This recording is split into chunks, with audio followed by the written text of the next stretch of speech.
Ei, hola, bon dia. L'Armin està viu i jo no podria estar més content.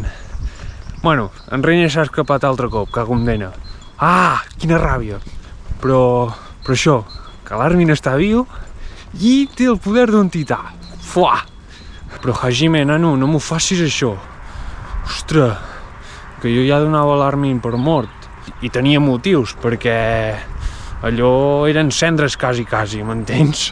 I després hi ha hagut l'escena aquella de l'ending i ara ho hem entès tot.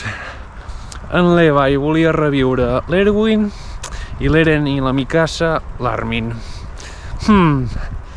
Ostres, jo tenia clar amb qui anava. Mira que a mi en Levi m'agrada molt, però en aquest moment m'estava cagant una mica amb tot. Però al final canvia d'opinió. Que bé, tu. L'argument crec que és perquè l'Erwin pugui descansar ja, nano. Perquè és un boig, és un malalt que... Sí, o sigui, té molt de mèrit el que ha fet, però a veure, l'Armin és més jove i mèrits també n'ha fet, té més futur, té més projecció, saps? Té més potencial i no ens enganyarem. Em cau més bé l'Armin. I el novato aquell que volia fer reviure l'Erwin només perquè continués visquent un infern. Potser aquest argument li ha ajudat en Levi a decidir-se.